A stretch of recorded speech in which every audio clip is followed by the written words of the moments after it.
Expired. Senator Paterson.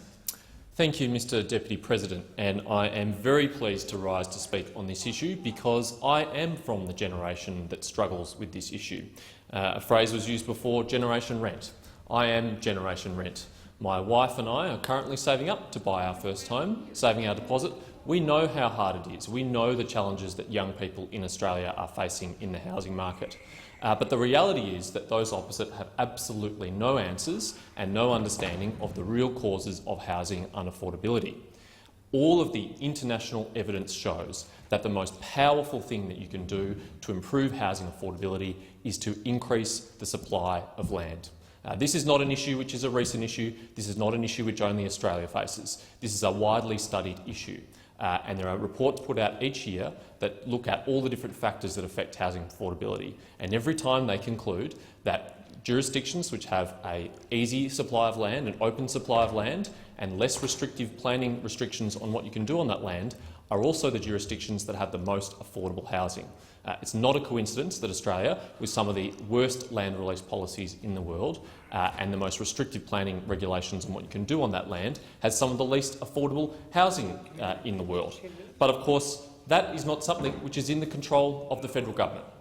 Whether senators opposite like it or not, we live in a federal system. And unless you're proposing a referendum to change the constitution to give the federal government control over the supply of land and abolish state governments, then there is a limited amount that the federal government can do to improve that. It does rest on state governments to release more land, to reduce the regulation on planning, to allow people to do more on that land if you actually want to improve housing affordability. I find it particularly ironic that this issue was raised today by the former Chief Minister of the ACT. The ACT is not exactly renowned for record housing affordability, not exactly renowned for good land release policies or light regulation on planning. In fact, it's the opposite. Despite being one of the wealthiest jurisdictions in Australia, the highest income jurisdictions in Australia, it faces some of the most severe housing affordability stresses in the nation. So those opposite would do well to look in their own backyard and what they have contributed to this issue. Those opposite do suggest, though, that we should look at negative gearing as a possible solution to this.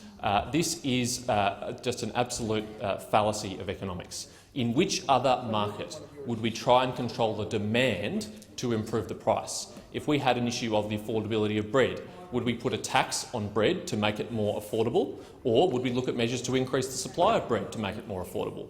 It is absolute economic lunacy to put a tax on something in an effort to make it more affordable. Of course, the negative gearing policy doesn't only apply to housing, it also applies to shares. This is part of their grand plan to improve housing affordability, remove the tax deductibility for shares that are making a loss.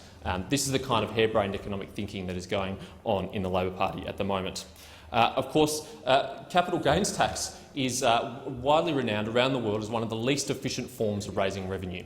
Around the world, countries are looking at abolishing capital gains tax, cutting capital gains tax, and yet we have the Labor Party in Australia recommending that we increase capital gains tax. Again, sheer economic lunacy. Of course, one of the suggestions of those opposite is that maybe this would be improved if we had a housing minister. Well, the previous federal Labor government did have a housing minister, and how did that work out? How did that improve anything for my generation? How did that make housing more affordable? This is typical of the attitude of those who think the federal government and governments generally can fix all the problems that we face, and that if we only appointed a minister for it, then it would improve. The housing minister in the previous government didn't do such a bang-up job in fixing this problem, so I have no confidence that a new housing minister would fix it either. As I said, this is a serious issue, and it is one that particularly affects my generation.